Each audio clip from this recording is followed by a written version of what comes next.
It's alive! It's alive!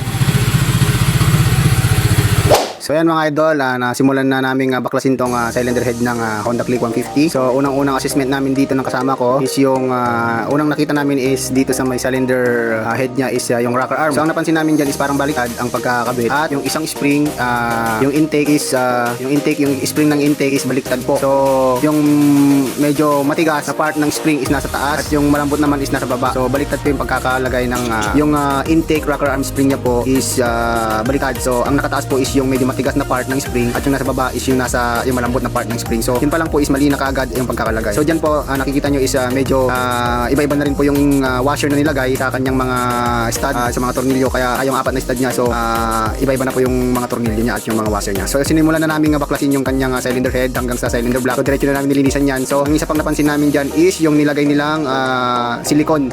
So yung nilagay nilang silicone is yung red na kulay, bagong-bago naman yung kanyang gasket, black gasket, nilagyan pa ng ganung silicone na pandikit. So nabarahan lalo yung mga yung mga daanan ng coolant or yung liquid cold niya. So imbis na makatulong sana is nakasira pa sa kanyang makina. So tinatanggalan namin yan at aming lilinisan. So yung nakikita niyo po yung mga red dyan is yun po yung silicone na nilagay nila. So konting linis-linis lang yan sa kanyang cylinder block and then cylinder head. Tatanggalin namin yung mga nakabarang mga silicone at ang isa pang papalitan namin dito is yung kanyang thermostat at ang kanyang water pump. So wala na po yun. So sira na po yun at mas maganda na palitan na ng bago. So yan, nililinis na namin isa-isa at bago namin ibalik doon at bago namin nabuuin is talagang lilinisan muna namin lahat ng mga natanggal namin pyesa. So yan, kung nakikita nyo mga idol is malinis na siya. So ready to i-assemble na namin yan at ipapakita namin kung paano namin i-assemble yan. So let's go mga idol. At isa pa mga idol, hindi na namin ipakita sa video na nilinis na rin namin yung radiator dahil sobrang dumi na rin po ng kanyang radiator at okay pa naman yung radiator, chinek namin at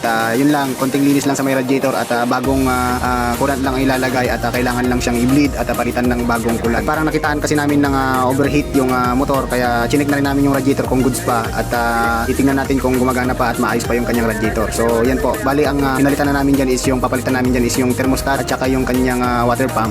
Nagdadalawang isip pa kami kung okay pa yung radiator o hindi na. So titingnan namin ng mabuti at i-check namin yan sa mga yan lang mga idol. So tune in lang dito ulit sa ating mga video hanggang sa mabuo natin at hanggang sa mapaandar natin. So ayan mga idol, binabalik na namin lahat ng mga piyes na tinanggal namin at ayos na rin namin yung baliktad na intake valve spring na nakalagay. So na-check na rin namin yun at naibalik na namin sa tamang pwesto niya. So yan mga idol, bali inunti-unti na namin binubuo at itatry natin mamaya kung okay na siya and goods na siya. Yan mga idol, so tune in lang and let's go.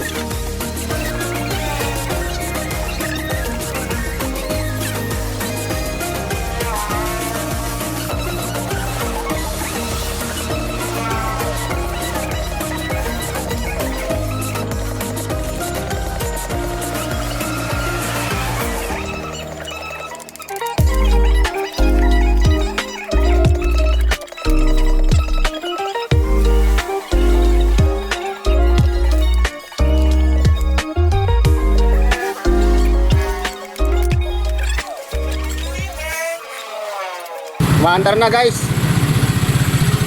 maghapon ting gawa dahil sa pagtutroubleshoot.